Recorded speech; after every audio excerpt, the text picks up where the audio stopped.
नमस्कार दोस्तों, आज रेन इंडस्ट्री का स्टॉक काफ़ी सारे लोगों को पसंद आ रहा है क्योंकि इसने एक दिन के अंदर ही नियर अराउंड 11% की तेजी जो है वो दिखाई है। लेकिन वहीं अगर मैं इसका मैक्स चार्ट लेके चलूं तो कहीं ना कहीं 2018 का अगर इसका पैटर्न देखें, जब ये 447 के करीब हुआ करता था, जिस बेचारे ने वहां खरीदा होगा उससे पूछिए कि क्या उसको 11% की तेजी में कोई मज़ा आ रहा है या फिर वो वेट कर रहा है कि एक बार मेरा प्राइस आ जाए। तो चलिए ये सारी चीज़ों को हम लोग समझते हैं कि क्या ये अपने इस प्राइस पे आएगा और अभी के हिसाब से इसका क्या टारगेट है, इसको कब लेना चाहिए, ये सारी चीज़ें हम लोग समझेंगे टेक्निकल प्लस फंडामेंटल के अकॉर्डिंग। ठीक है, फंडामेंटल इसलिए एनालिसिस करेंगे ताकि हमें ये समझ आ जाए इसमें स्ट्रेंथ है भी या नहीं। देखिए, जब फंडामेंटल ओके होता है ना तो हम कभी भी स्टॉप लॉस डालने की ज़रूरत ही नहीं समझते, हम एवरेज करते जाते हैं। बट जब फंडामेंटल अच्छा नहीं होता तो फिर हमें टेक्निकल बेसिस पे एक स्टॉप लॉस को ज़रूर लेना चाहिए किसी भी स्टॉक के अंदर, ये बात हमेशा याद रखिएगा। तो चलिए बात करते हैं स्टॉक की। उसके पहले बता दूं कि अगर आपने अभी तक चैनल को सब्सक्राइब नहीं किया है तो बेल आइकन के साथ ज़रूर सब्सक्राइब करें ताकि आपको नेक्स्ट वीडियो का अपडेट टाइम पे मिल सके। दोस्तों, रेन इंडस्ट्री की सबसे पहले हम लोग एक ही चीज़ देखनी है और वो देखनी है प्रमोटर का डेटा। प्रमोटर की इसके अंदर जो होल्डिंग है वो 41% की है। ऑलमोस्ट जो मैं देखता हूँ, मैं 40% से 50% हो तो मेरे लिए इनफ रहती है, क्योंकि मैं 40 को आगे FIs और DIs के साथ जोड़ के देख लेता हूँ। अगर ये कुल मिला के 50 से ऊपर बन जाती है तो मेरे लिए अच्छा है, आप लोगों के लिए भी होना चाहिए, बट आपका रूल कुछ और भी हो सकता है। अब ऐसा रूल मैंने क्यों बनाया या मैं ऐसा क्यों मानता हूं? देखिए, यही 3 लोग होते हैं जो एक स्टॉक को चलाते हैं और चौथा होता है म्यूचुअल फंड, क्योंकि ये बहुत बड़ा पैसा होता है जो इन्वेस्ट करते हैं किसी स्टॉक में और बहुत रिसर्च करने के बाद किसी स्टॉक में ये पैसे को इन्वेस्ट करते हैं। तो जैसा कि आप देख रहे हो कि प्रमोटर की 41% की होल्डिंग है और FIs की होल्डिंग देखोगे तो 12% की है, तो तकरीबन 50% की होल्डिंग तो हमें मिल गई। बात करें DIs की होल्डिंग की तो बिल्कुल ना के बराबर ही आप कह सकते हो उनकी होल्डिंग है, उन्होंने सेलिंग की है। दूसरी तरफ अगर आप FIs का डेटा भी देखोगे तो इन्होंने भी कहीं ना कहीं इसके अंदर एक सेलिंग जो है वो जरूर की है। यानी कि ये जो इतना बड़ा बड़ा पैसा लगाते हैं, इनको इस स्टॉक के अंदर FIs और DIs को कुछ भी अच्छा नहीं दिख रहा है। ये बात ध्यान रखिएगा, ये एक नेगेटिव चीज़ है। जब FIs DIs बेच के निकल रहे हैं, मतलब अपनी होल्डिंग को बेच रहे हैं, इसका मतलब उन्हें या तो कहीं और एक अच्छी अपॉर्चुनिटी दिख रही है या फिर ये स्टॉक अच्छा नहीं लग रहा है। और तीसरा रीजन है कि भैया हो सकता है उनको पैसों की ज़रूरत हो, तो आप खुद समझ जाइएगा कि ये किस रीज़न से स्टॉक को बेच रहे होंगे। लेकिन सेलिंग के पीछे ना बहुत सारे रीज़न होते हैं, इसीलिए मैंने आपको 3 रीज़न बता दिए। पैसे की ज़रूरत हो सकती है, कोई अच्छी अपॉर्चुनिटी दिख रही है, या फिर उनके लिए बिल्कुल ही ये स्टॉक खराब हो चुका है। बट अगर ये प्रमोटर ने नहीं खरीदा माल, जो FIs ने बेचा, तो किसने खरीदा? तो यहाँ पर अगर आप नोटिस करोगे तो पब्लिक ने माल खरीदा है। लेकिन पब्लिक, हमेशा ध्यान रखिए, कभी भी किसी स्टॉक को चला नहीं सकती है। लेकिन पब्लिक में भी कोई बड़े प्लेयर अगर हैं तो हमें वो भी समझना है। तो पब्लिक में अगर हम जाते हैं तो हमें ये देखने को मिल रहा है कि कोई ज़्यादा बड़ा फंड हाउस इसमें नहीं है पब्लिक में भी जिसने ज़्यादा होल्डिंग हो। तो 5% की होल्डिंग कह सकते हो किसी बड़े प्लेयर के पास होगी। तो 55% माल अगर मैं देखूं तो हाँ भैया, बड़े प्लेयर्स के पास है, ये बात ध्यान रखिएगा। तो मैं होल्डिंग के बेसिस पे आपको नहीं बोलूँगा कि 1 लाख की होल्डिंग है। होल्डिंग कहीं ना कहीं थोड़ी सी इसके अंदर अच्छी नहीं है। क्यों? क्योंकि मुझे एक ही चीज़ देखने को मिली कि FIs इसके अंदर बेच रहे हैं और DIs भी कहीं ना कहीं बेच कर निकल चुके हैं। तो मैं प्रमोटर या फिर शेयर होल्डिंग पैटर्न से आपको कुछ भी नहीं कह पाऊंगा कि आपको क्या करना चाहिए, क्योंकि सेलिंग के पीछे रीज़न नहीं है। बट हाँ, प्रमोटर, FIs, DIs का अभी भी डेटा जो है वो पॉजिटिव है।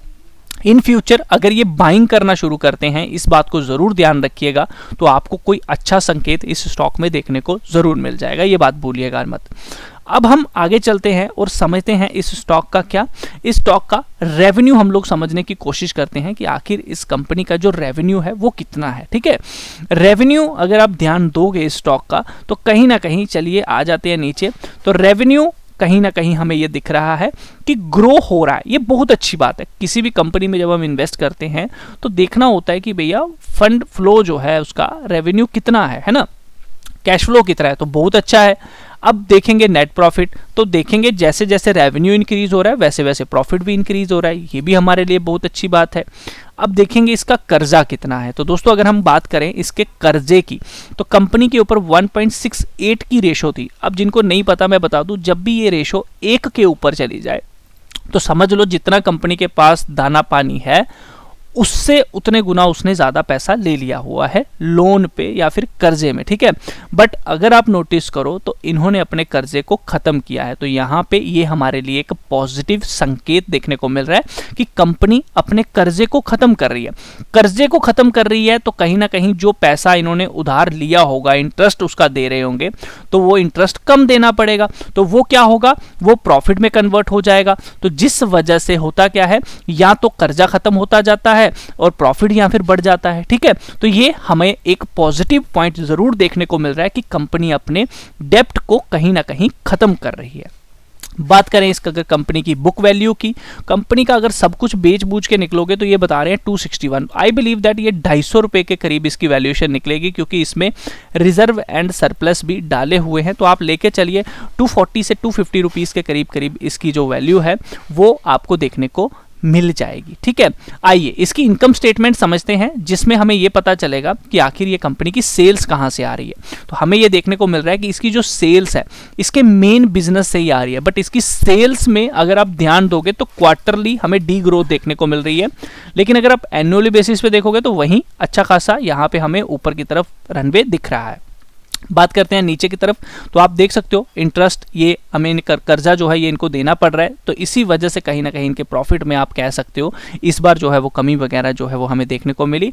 तो दोस्तों अगर हम अब चलते हैं कैश फ्लो की तरफ। अब ये कैश फ्लो देखना क्यों जरूरी है, इस बात को भी भूलिएगा मत। देखिए कैश फ्लो का मतलब ये रहता है कि कंपनी प्रॉफिट तो शो कर रही है बट पैसा भी आ रहा है कि नहीं आ रहा। तो यहाँ पे दिख रहा है कि 1035 करोड़ तकरीबन आए हुए हैं। अब उसमें से बाकी अगर बात करें तो इन्वेस्टिंग एक्टिविटी में भी इन्होंने पैसा लगाया, हो सकता है इन्होंने प्लांट लिया हो, कोई मशीनरी ली हो, परचेजिंग हो, फाइनेंस एक्टिविटी में डिविडेंड दिया हो, इंटरेस्ट दिया हो, ये वो चीज़ें हैं। तो भैया कंपनी का कैश फ्लो तो यहाँ पे पॉजिटिव हमें देखने को मिल रहा है। तो इसका मतलब ये है कि कंपनी कोई फ्रॉड नहीं कर रही है यार, कंपनी काम कर रही है। कुछ समय के लिए हो सकता है इन्होंने लोन लिया, कर्जा लिया, जिस वजह से इंटरेस्ट वगैरह देना पड़ा, इसीलिए इनके प्रॉफिट में हमें गिरावट देखने को मिली या चीज़ें अच्छी नहीं देखने को मिली। बट अभी के हिसाब से हमें ये ज़रूर देखने को मिल रहा है कि कंपनी अच्छा कर रही है। अब अच्छा कहाँ कहाँ कर रही है, पहली चीज़ रेवेन्यू ग्रोथ हो रही है, दूसरी चीज़ नेट प्रॉफिट इंक्रीज हो रहा है, तीसरी चीज़ कंपनी का डेप्ट जो है वो कम हो रहा है। तो ये हमारे लिए बहुत अच्छी बात है। ये कुछ पॉइंट्स हैं जो आपको मार्क करने चाहिए। एक बिजनेस का मतलब ही क्या है ना, कि उसकी सेल्स बढ़े, अपना कर्जा कम करो, है ना। तो वो चीजें तो हमें देखने को मिल रही हैं। अच्छा अब हम चलते हैं इसकी सीधा सीधा बैलेंस शीट पे, जहां से हमें यह पता चलेगा कंपनी के पास पैसा कितना है। तो यहां पर देखिए रिजर्व, यानी कि कंपनी ने किसी भी आपदा, कोई भी दिक्कत हो आने वाले समय में, तो उसके लिए जो पैसा है वो 84 करोड़ का अभी तक रखा हुआ है, ये बात भूलिएगा नहीं।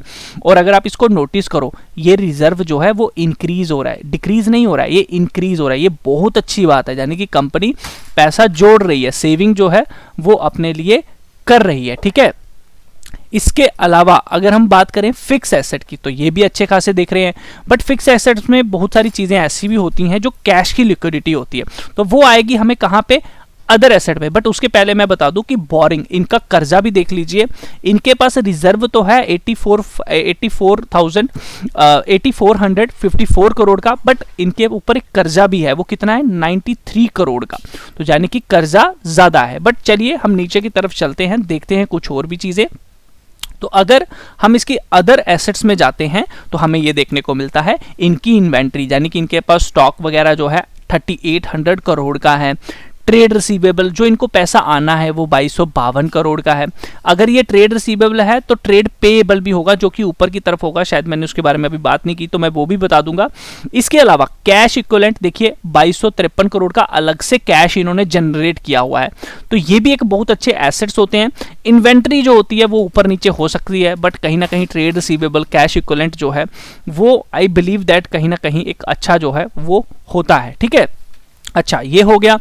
अब आगे की तरफ चलते हैं। तो हमें अभी तक जो चीजें हम लोगों ने देखी या चीजों को हमने समझने की कोशिश की, हमें क्या दिखा, हमें पहले इसका सार समझना है ताकि क्लियर कट हमें पिक्चर समझ में आए।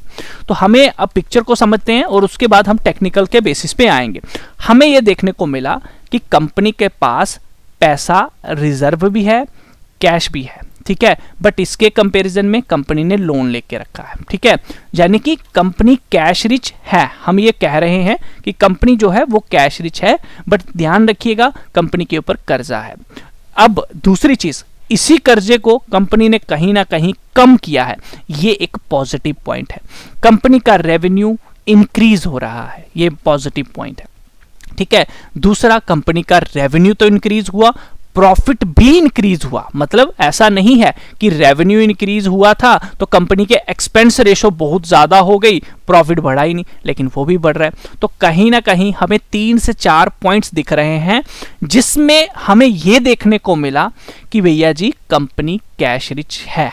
लेकिन आपको भी पता है कोई भी बिजनेस है वो कहीं ना कहीं एक लोन लेके, कर्जा लेके काम करता है, बट जितना कर्जा लिया है उतना ये अपने पास कैश भी रख रहे हैं, आप ये जरूर कह सकते हो, उतना रिजर्व इनके पास है, ठीक है। ये बहुत अच्छी बात है हमारे लिए। तो कहीं ना कहीं अगर इसका फंडामेंटल चीजें देखी जाए तो आपको भी एक क्लियर कट पिक्चर समझ में आ गई होगी कि भैया फंडामेंटली कंपनी अच्छी है। ऐसा नहीं है कि बेकार का रेवेन्यू दिखा रही है, बेफजूल का रेवेन्यू दिखा रही है, उतना है ही नहीं, है ना, ऐसा नहीं है। कंपनी काम कर रही है, ये हमें जरूर देखने को इसके अंदर मिला है। तो ये बहुत अच्छा एक पॉजिटिव पॉइंट है कि हाँ, हमें इस स्टॉक को कहीं ना कहीं नीचे के लेवल पे एवरेज करनी चाहिए, या फिर हमें अगर इसका डेप्थ क्लियर होता हुआ दिखे, जैसे कि इन्होंने खत्म किया अपना कर्जा, और भी अगर ये कम कर देती है, 1 के नीचे रेशो आ जाती है बिल्कुल ही, तो ये हमारे लिए और भी इसके अंदर एक पॉजिटिव संकेत जो है वो देखने को मिलेगा। हाँ, इसके अंदर हमें जब होल्डिंग हम देख रहे थे वो एक नेगेटिव इंपैक्ट जरूर देखने को मिला, लेकिन देखिए यार, आप भी किसी स्टॉक को लेते हैं, कहीं ना कहीं आप भी प्रॉफिट बुकिंग करते होंगे, हो सकता है भैया उनको भी प्रॉफिट बुकिंग करनी हो, एफआईस ने इतनी देर से लेके रखा था, वो भी बेच रहे हैं। अब ऐसा तो है नहीं कि भैया इन्होंने जितना होल्ड किया था ये सारा बेच के निकल गए, ऐसा भी तो नहीं है ना, खरीदा भी है, बेचा भी है, चीजें हो रही हैं। अब देखो यहाँ पे ये 7.74 था, यहाँ पे खरीदा, फिर बेचना शुरू कर गए। अब हो सकता है अगले 1-2 क्वार्टर में अच्छे रिजल्ट आए, यही बाइंग करना शुरू कर दें। तो हम खाली इनको ही थोड़ी देखेंगे, लेकिन हमें ये जरूर देखना है कि हाँ, इनकी स्टडी के अंदर ये स्टॉक जरूर आता है और ये लोग इसके अंदर बैठे हुए हैं, ठीक है। म्यूचुअल फंड देखो यहाँ पे ज्यादा नहीं है, 0.18 बोलूंगा, तो इसका कोई ज्यादा इंपैक्ट तो आपको देखने को नहीं मिलेगा, ठीक है। तो अभी तक जितनी सारी चीजें देखी हैं ओके हैं, आपको ये नहीं बोलूंगा कि ए क्लास है, मैं ये बोलूंगा जी हाँ ओके है, कंपनी कोई ज्यादा, आप ये नहीं बोलोगे कि बहुत ज्यादा कैश रिच है, ऐसा नहीं है। इतना कहूंगा कि अगर 1 रुपया इनके पास है तो कहीं ना कहीं 1 रुपए का ये कर्जा भी लेके चल रहे हैं, ये बात ध्यान रखिए, आपदा के लिए, ठीक है, तो उसको खत्म करने के लिए। चलो, ये बात हो गई क्लियर कि भैया फंडामेंटली कंपनी स्ट्रांग है। आ जाते हैं सीधा सीधा अब टेक्निकल के बेसिस पे। दोस्तों, एज पर टेक्निकल एनालिसिस अगर हम चीजों को देखें तो हमें एक चीज जरूर दिख रही है कि इसने वीकली बेसिस एक ब्रेकआउट जरूर दिया है, ये बात ध्यान रखिएगा। अब मैं आपको कुछ चीजें और भी बताना चाहूंगा। अगर आप नोटिस करें इस ट्रेंड लाइन को, तो इसने यहां भी एक ब्रेकआउट दिया था 168 पे, बट क्या हुआ, ये फेल हो गया, रीटेस्ट हुआ यहां पर और ऊपर की तरफ तकरीबन एसएल यहां बनता था, एसएल खाने के बाद ये फिर ऊपर गया, फिर इसने यहां से ये ब्रेकआउट दिया है। इसको भी मैं समझा देता हूं कैसे दिया। अगर आप यहां से ट्रेंड लाइन ड्रॉ करते तो ये भी एक ब्रेकआउट था, यहां भी ब्रेकआउट देने के बाद इसने लोगों के एसएल हिट किए। अब इस बार इसने क्या किया, ये दोबारा ऊपर गया और अपनी बड़ी वाली ट्रेंड लाइन को इसने ब्रेक किया है। देखिए, अगर आप इस ब्रेकआउट के अकॉर्डिंग एक फ्रेश एंट्री बनाना चाहते हैं तो आपका स्टॉप लॉस मैक्सिमम 160 रुपीस रहेगा, इससे ज्यादा नहीं रहना चाहिए अगर आप एक टेक्निकल बेसिस पे चल रहे हैं।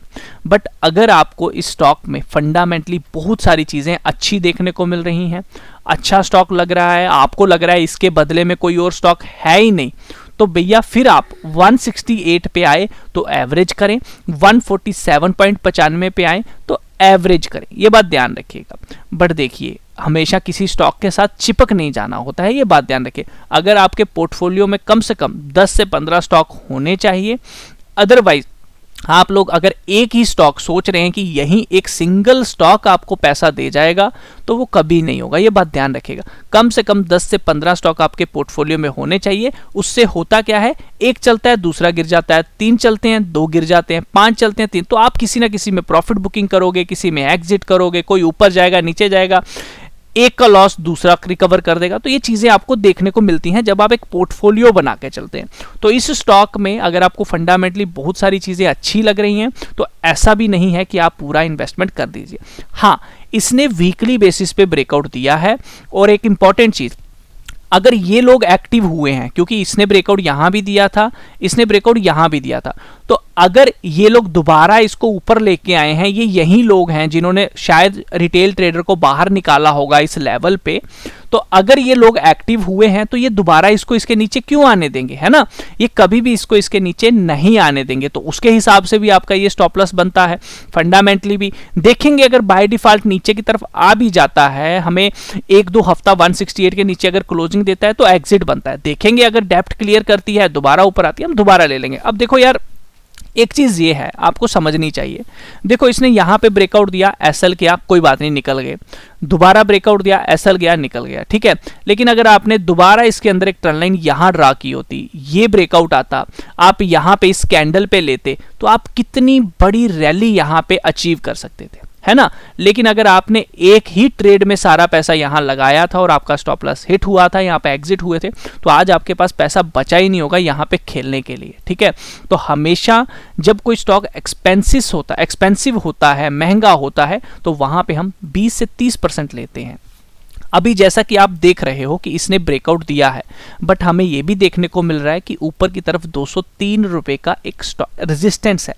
इसके ऊपर क्लोजिंग देना बहुत इंपॉर्टेंट है। अब जिस तरह से इसने ब्रेकआउट दिया है ना, इसके अकॉर्डिंग इसका फर्स्ट टारगेट 261 का है और अगला टारगेट 393 का है।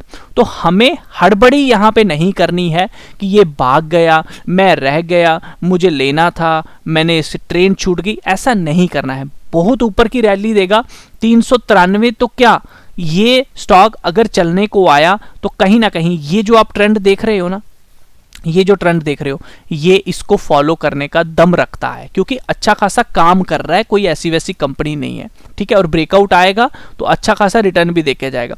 तो इसके अकॉर्डिंग हो सकता है अगर ये ब्रेकआउट चला तो आप अगर सस्टेन करें, इसके अंदर आप पेशेंस रखें, एक बार 203 के ऊपर अच्छे से क्लोज होने दें, 1-2 महीना या 1-2 हफ्ता ग्रीन कैंडल क्लोज होने दें, तब आप 168 का भी स्टॉप लॉस डाल के चलोगे ना, चलेगा। आपको बड़ी जल्दी 261, 393 जाता हुआ ये स्टॉक दिखेगा, क्योंकि इसने कुछ भी रिटर्न अभी दिया नहीं है काफी टाइम से, ये बात ध्यान रखिएगा।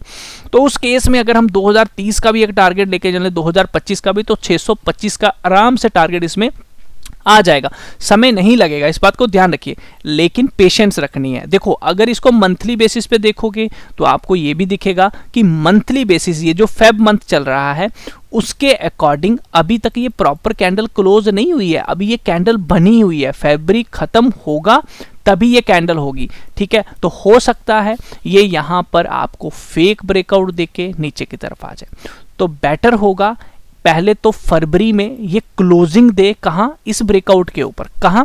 आपको सिंपल सा एक लेवल बता देता हूं, 188 के ऊपर पहले तो इसको फरवरी में क्लोजिंग देनी है, ठीक है। उसके बाद अगर उसको रीटेस्ट करने के बाद दोबारा 203 के ऊपर निकलता है तो आप बिल्कुल छोटा सा 188 का स्टॉप लॉस लेके भी इसमें चल सकते हैं, एक अच्छा रिटर्न आपको दे देगा। लेकिन अभी लेना थोड़ा सा अवॉइड करना होगा। तो मैं अभी क्यों वीडियो बना रहा हूं, फिर मैं तभी वीडियो बनाता जब इसने चलना था। तो देखिए होता क्या है, अगर आप ये सोचते हैं कि ऑन द स्पॉट आपको कोई स्टॉक मिल जाए तो नहीं मिलने वाला। आपको वॉच लिस्ट में रखना है स्टॉक को, वॉच लिस्ट में आपको अलर्ट रखना है कि हाँ भैया ये लेवल है, इस तरह से करना है, जब होगा तो मैं एंट्री लूंगा। अदरवाइज अगर आप वॉच लिस्ट में नहीं लगाएंगे, ये कब लेवल लगाएगा, क्या करेगा, कुछ भी नहीं आपको याद रहेगा। तो इसीलिए इसको मार्क करके रखना होता है, ऑन द स्पॉट कोई स्टॉक नहीं मिलता। इसने ब्रेकआउट दिया है, हो सकता है ये एक सिंगल कैंडल ही 261 चली जाए, ये भी पॉसिबल है, ये बात ध्यान रखिए। आप बोलोगे ऐसा थोड़ी होता है, अगर आप यहां से नोटिस करो, ये देखो सिंगल कैंडल ही यहां तक आ गई थी, तो ये भी इसके अंदर हो सकता है, ये भूलिएगा मत, क्योंकि ये 3 स्टेप की कैंडल बनी हुई है, कहीं ना कहीं इस बात को नहीं भूलिएगा। और इस 3 स्टेप की कैंडल के हिसाब से आपको ये भी हो सकता है ये नीचे की तरफ 168 को भी रीटेस्ट करने के लिए आए, ठीक है, ये भूलिएगा मत। तो सबसे पहले इसको 203 के ऊपर कंसोलिडेशन होने दीजिए, या फिर इस मंथ कम से कम 188 के ऊपर क्लोजिंग होने दीजिए, रीटेस्ट करने दीजिए 188, और 188 के ऊपर 203 में आप देखिए, इसके अंदर सतर्क हो जाइए, कब कोई छोटे टाइम फ्रेम पे ब्रेकआउट आता है तो इसमें एंट्री आप लीजिए। ठीक है, तो मार्क करके रखिए, मैं भी मार्क करके रख रहा हूं, मुझे भी अलर्ट आएगा तो मैं आपको जरूर बताऊंगा। बाकी दोस्तों, वीडियो अगर अच्छा लगा है तो यार लाइक कर देना, अभी तक वीडियो में बैठे हो तो शेयर कर देना, बस व्हाट्सएप स्टेटस पे भी लगा दोगे ना तो मेरा दिल खुश हो जाएगा। बाकी दोस्तों, चैनल को सब्सक्राइब करना बिल्कुल मत भूलिएगा, इसी तरह की और वीडियोस पाने के लिए तो भैया बेल आइकन भी जरूर दबाइएगा। मिलता हूं आपके साथ नेक्स्ट वीडियो में। ट्रेड लेने से पहले एक बार अपने फाइनेंशियल एडवाइजर से जरूर पूछना है, क्योंकि रिस्क आप सबका है।